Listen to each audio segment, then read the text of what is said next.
La Ligue 1 qui va nous tenir en haleine jusqu'au bout de cette saison. La Ligue 2 également, avec un duel à distance entre l'Africa Sport et Isca. C'est le vice-président du dernier cité, M. Baim Bandir, qui a accepté de recevoir Yves-Boris V pour évoquer les ambitions du club, mais aussi pour répondre à pas mal d'accusations et de rumeurs qui tournent autour de l'équipe depuis le début de la saison. Montage de Marco Seri. Les images sont signées Hervé Kiessé et Armel Yao.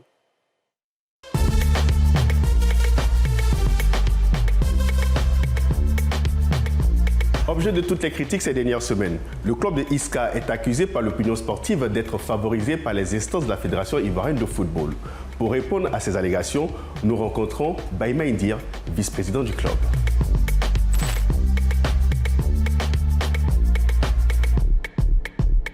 Baïma Indir, bonsoir, comment allez-vous? Bonsoir, soyez le bienvenu. Il se raconte que Isca est une propriété de Samuel Eto'o, fils, le président de la FECAFOOT. Vrai ou faux? Samuel Eto'o n'est pas le président d'Isca et association. Il y a une note d'information qui a été sortie par la Fédération ivoirienne de football qui reportait les matchs de la 22e et dernière journée de la Ligue 2 en ce qui concerne la poule A. Quel est votre sentiment sur cette décision? C'est une bonne décision parce que c'est mieux de lever tout équivoque avant d'aller entamer la dernière journée. Déjà, il faut dire que nous avons déposé effectivement une réserve. On avait un délai de 15 jours pour pouvoir déposer la réserve. Ça a été confirmé à la date du 21 mai. Donc on attend la suite. Allez, vous avez quand même posé beaucoup de réserves. Je pense à Isca US Thiologo, je pense à Isca contre l'équipe de Sirocco. Expliquez-nous les raisons de ces réclamations. On était pratiquement à la 92e minute et il y a une feuille du jeu qui est arrivée où on a eu un penalty.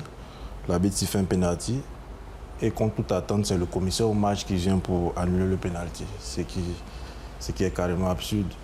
Donc qu'est-ce qu'on fait? On demande au capitaine de prendre le ballon pour poser une réserve comme le demandent les textes. Ce qu'a fait le capitaine, il récupère le ballon, il va vers l'arbitre, il fait une réclamation verbale qui est ensuite confirmée, il rappelle l'autre capitaine de l'équipe adverse et l'un des juges de touche pour pouvoir matérialiser la réserve. On revient sur le terrain, le 4e arbitre a demandé à ce que la rencontre ne soit pas continuée parce qu'il estimait pour lui qu'il y avait effectivement pénalty. Donc, ce qu'il faut retenir, c'est que l'arrêt du match n'était pas une volonté manifeste de l'une des deux équipes. Le match a été arrêté pour une faute technique d'arbitrage. Alors, le dernier en date, c'est celui de Issia. Vous posez réserve contre un joueur qui aurait une double identité. Oui, ça fait partie de nos recherches. On a vu qu'il y avait un joueur qui avait une double identité. On a apporté les éléments de preuve comme le demandent les textes. On a payé ce qui devait être payé pour confirmer déjà notre réserve et on attend la suite. Pour certains supporters adverses, ils estiment que vos victoires sont entachées de suspicion. Je pense que ça veut d'apporter les preuves. Nous, on prépare nos matchs tranquillement. Voilà. Isca, depuis l'année dernière, c'est un travail acharné. L'année dernière, jusqu'à la dernière journée, on était leader. On rate depuis la montée à la dernière journée. Notre défaite face à FC Mouna.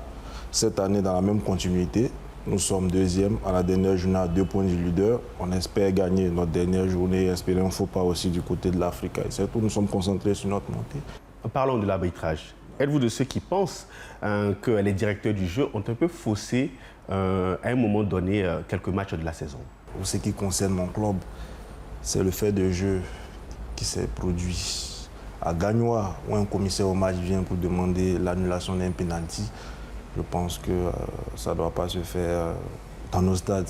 C'est jamais vu ailleurs où un arbitre, c'est le seul maître du terrain. Il prend une décision, cette décision-là doit être suivie par tous. Il y a quand même beaucoup de plaintes en ce qui concerne les arbitres. Est-ce que vous partagez le sentiment de toutes ces personnes? Chaque match a ses réalités, donc je pense qu'il faut apprécier au cas par cas. Voilà pourquoi je parle des faits qui ont été, comme on appelle ça, qui se sont produits lors d'un match. Pour vous dire que la qualité de l'arbitrage n'était pas à la hauteur de la rencontre. Vous êtes à la lutte en cette fin de saison avec l'Africa Sport pour la montée en Ligue 1. Dites-nous, comment vous vivez ces instants-là, à ce moment? Bon, je pense que c'est vraiment des moments magnifiques parce qu'il faut dire que l'Africa reste un club historique. Voilà, nous sommes un petit poussé. Déjà, on a une petite cote de popularité grâce déjà à l'Africa. On les remercie pour ça. Mais on continue la route jusqu'à la dernière journée. On fera les décomptes après. Quand on est dirigeant, comment on gère ces moments-là? Avec beaucoup de pression, mais c'est de prendre la pression sous soi et d'essayer de mettre balle à terre et puis atteindre l'objectif, car c'est l'objectif final qu'on vise.